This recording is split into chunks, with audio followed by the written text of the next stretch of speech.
The story you are about to hear is a compilation of documented true facts featuring historical characters, events, or places that has played a role in shaping history. Please sit back and listen as I recite this narrative for you. John Allen Muhammad and Lee Boyd Malvo, better known as the Beltway Sniper or the DC Sniper, became an infamous figure in American culture.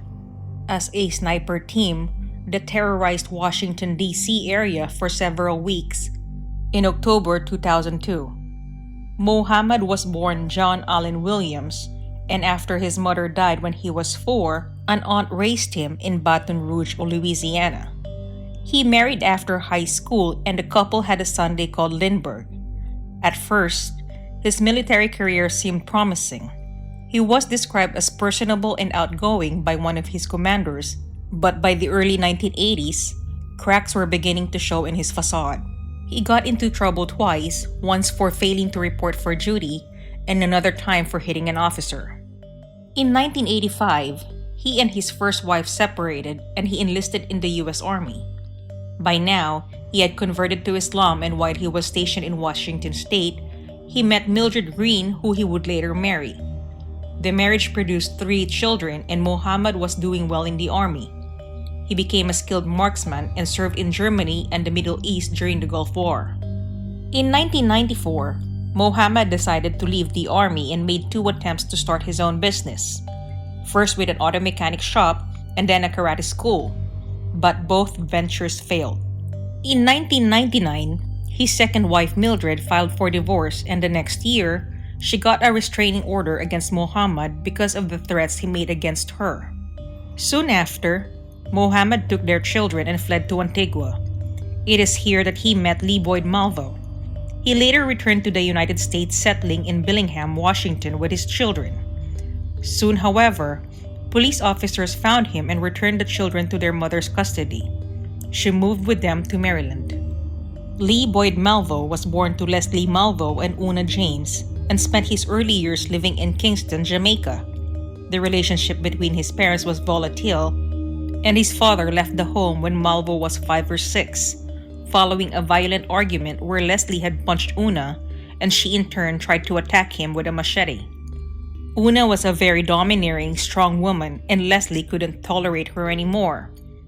From then onwards, young Malvo was passed from family member to friend to family member as his mother chased an income.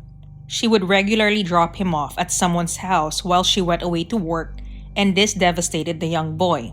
He would shift from home to home, and sometimes he would end up in shelters or boys' homes. Despite all this, Malvo was an intelligent child and continued to go to school even though his home life was so unsettled. Each time Una came back into town, she would uproot Malvo from wherever he was staying, and they moved around the area multiple times. Just when he would settle into a place and a school, they would move again. As he became a teenager, he started to seek out his father, but their relationship was never really mended, and Leslie stayed out of his life so he could keep Una out of his. By the time Malvo crossed paths with John Allen Muhammad, he was in desperate need not only of a father figure, but of an adult that wasn't going to make him move all the time. They developed a mutual friendship and rapport, and that would lead them into a future filled with violence. Muhammad was successful in brainwashing Malvo into believing every word he was saying, and it was easy for Muhammad to convince Malvo to follow him to America. Malvo and James were taken into custody by immigration officers in December 2001 for being in the country illegally, but they were released while waiting for a hearing, and Muhammad was soon reunited with Malvo. He began to teach Malvo how to use a gun, and they used a tree stump in a friend's yard for target practice. By the fall of 2002, Muhammad and Malvo had moved on from tree stumps to real-life victims. They were involved in a liquor store shooting in Alabama before beginning their assault on the Washington, D.C. area in October. Muhammad's ex-wife Mildred and his 3 children lived in nearby Maryland, and there were reports that Muhammad stalked the family around the time of sniper attacks. A skilled mechanic, Muhammad put his talents to evil use, making a sniper nest out of the trunk of his car. He and Malvo worked as a team in the shooting, with one man firing the rifle while the other watched the victims. They often targeted people doing simple everyday tasks, such as pumping their gas or leaving a store. In total, they killed 10 people and injured 3 others in the DC area. After several killings, Mohammed and Malvo began to taunt the police. They left a note on a tarot card that read, "Mr. Policeman, I am God," after one shooting. The police were stumped as there seemed to be no motive or pattern to the attacks. Then the snipers demanded $10 million to stop shooting. But the real break in the case came from phone calls to a tip line and to 2 priests from someone claiming to be the sniper. He painted them in the direction of an earlier Alabama shooting. At the scene of that crime, Malvo had dropped a brochure which had one of his fingerprints on it. That fingerprint was matched on file with the immigration records, giving the authorities their first suspect. The first victim of the snipers was Kenya Nicole Cook on February 16, 2002. Cook was shot in the face and killed in Tacoma, Washington. Sometime in February or March, an unidentified man was shot and killed during a robbery. His identity has never been publicly announced. Jerry Ray Taylor was shot in the back on March 19 in Tucson, Arizona. This murder was linked after Mohammed confessed. The last victim killed in the first half of the year was Billie Jean Dillon, who was killed on May 27. On September 21, Million Waldemariam was shot in the head in Atlanta, Georgia. Although Mohammed never confessed to this shooting, the case was attributed to him because of the nature and similarities of the murder to his other crimes.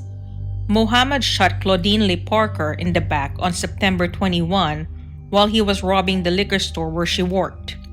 Then, on September 23, Hong M. Ballinger was shot in the head in Baton Rouge, Louisiana. On October 2, James Martin was outside a food warehouse in Silver Spring, Maryland, when he was shot and killed. On October 3, the shootings escalated. James Buchanan was shot in the chest in Rockville, Maryland, and Prem Kumar Walikar was shot in the chest and arm in Aspen Hill. In Norbic, Sarah Ramos died after being shot in the head. Lori A. Lewis Rivera was killed in Kensington by a gunshot to the back. In Washington, Pascal Charlotte was shot in the chest and died. Dean Harold Mayers was at a gas station in Manassas, Virginia on October 9 when he was killed by a gunshot to the head. Then Kenneth Bridges was shot and killed on October 11 in Fredericksburg while pumping gas at the station. The last 2 known victims were Linda Franklin and Conrad Johnson. On October 14, Franklin was shot in the head as she helped her husband put packages in their car at a Home Depot store in Falls Church. On October 22, Johnson was shot while working on a bus. While parked on the street, he was shot in the abdomen. He initially survived but died in the hospital later. The DC area sniper case was cracked after one of the suspects called police and mentioned that they were responsible for an Alabama robbery murder outside a liquor store. Investigators in Montgomery were able to match a fingerprint found on a weapons magazine in the parking lot to Malvo's immigration records.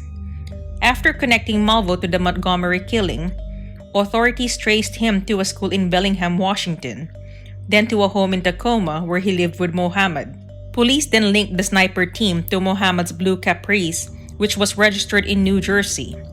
That night, police broadcast a description of the suspects and the vehicle that led a trucker to call the police and say that he had spotted them in a Maryland rest stop where they were arrested.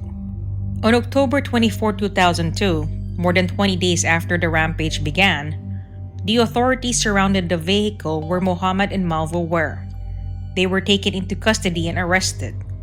Since they committed their crimes in several states, the authorities had to decide where the pair should be tried first. Mohammed and Malvo had separate trials. In Mohammed's defense, his lawyers pointed to Malvo as the sole triggerman. Still, a 2003 jury for the murder of Dean Harold Mayers recommended that he be sentenced to death. Mohammed was convicted on 6 counts of murder in another trial in Maryland in 2006. Malvo testified against Muhammad during the trial, saying that Muhammad had pulled the trigger on the first 6 shootings. In Virginia, the trial for the murder of Mayers started in October 2003, and he was found guilty the next month. He was sentenced to death for the capital murder and was then extradited to Maryland to face murder charges there. There, he was convicted of 6 counts of 6th-degree murder on May 30, 2006. Muhammad never went on trial for the other murders, largely because he had already received the harshest penalty possible. His legal team made appeals regarding the mayor's murder conviction and subsequent sentences, but these were all denied. Malvo went to trial in December 2003, and on December 18, he was found guilty of capital murder, terrorism, and the use of a firearm during the commission of a murder for the death of Linda Franklin. On March 10, 2004, he was sentenced to life imprisonment without the possibility of parole.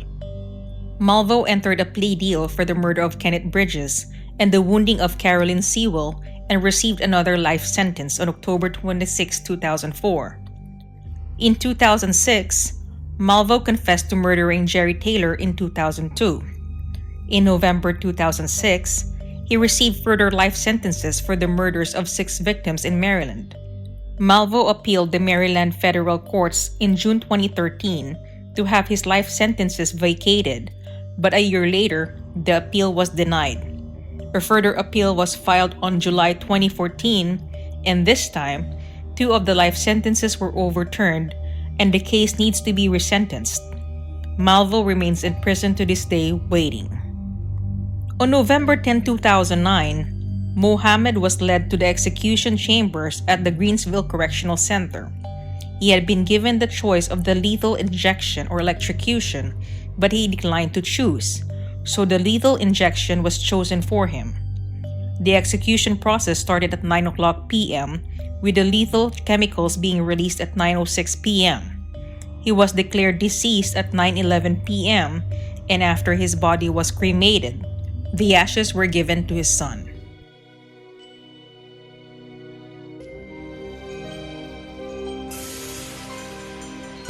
Hey everyone! I just wanted to express how grateful I am that you took the time to listen to my narration.